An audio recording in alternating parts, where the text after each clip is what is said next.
देखिए, इसको एक तरफ से सुन लेंगे। बिहारी लाल रीतिकाल के कवि हैं, रीति सिद्ध कवि हैं, रीतिकाल के प्रतिनिधि कवि हैं, सबसे मुख्य कवि हैं।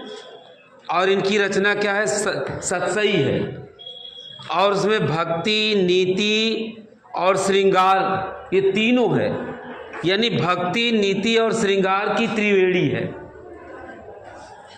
और क्या है? बिहारी ब्रज भाषा में अपनी रचना लिखे हैं। किस भाषा में लिखे हैं? किस भाषा में? और लिखा है बिहारी की रचना में उक्ति वैचित्र्य, मतलब बात को घुमा कर कहे हैं। किसी बात को घुमा कर अर्थ उसका निकलेगा, लाक्षणिकता है। और बिहारी की रचना को भाषा का मेघ माने बादल, जैसे बादल में गर्जना होती है, उसी तरह बिहारी की भाषा में शक्ति है, माने भाषा पर उनका जबरदस्त अधिकार है। और इनकी रचना सतसई में कुल कितने दोहे हैं? 719। और इनकी रचना में प्रसाद गुण है और मुख्यतः माधुर्य गुण की है। ठीक है। फिर क्या है? इनकी रचना मुक्तक शैली में है। किस शैली में है? और बिहारी की रचना में कल्पना की समाहार शक्ति है, माने इनकी रचना में काल्पनिकता की अधिकता है।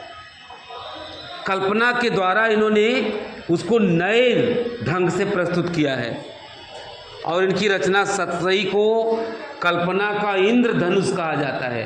जैसे इंद्रधनुष में 7 रंग होता है, उसी तरह इनके एक एक दोहे सतरंगी आभा लिए हुए हैं, चमक लिए हुए हैं। इनकी रचना में प्रेम और श्रृंगार कूट कूट कर भरा है। सबसे ज़्यादा इनकी रचना में भक्ति से भी ज़्यादा, नीति से भी ज़्यादा क्या अधिक है? प्रेम और श्रृंगार। और बिहारी की रचना में श्रृंगार रस की प्रमुखता है। किस रस की? श्रृंगार। और इनकी रचना में लक्षणा शब्द शक्ति सबसे ज़्यादा है, क्योंकि इन्होंने और एक बात इसमें और है, सबसे मुख्य बात है, अंत में कह देंगे कि बिहारी ने गागर में सागर भरा है। गागर में सागर का मतलब कम से कम शब्दों में अधिक से अधिक बात कह दिया है। गागर में सागर का मतलब कि जैसे छोटे से दोहा रूपी गागर में विशाल अर्थ रूपी सागर को बिहारी ने समाहित किया है, भर दिया है।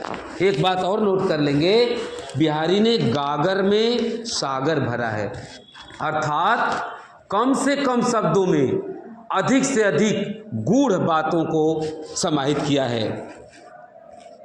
छोटे से दोहे रूपी गागर में विशाल अर्थ रूपी सागर को बिहारी ने समाहित किया है, प्रयुक्त किया।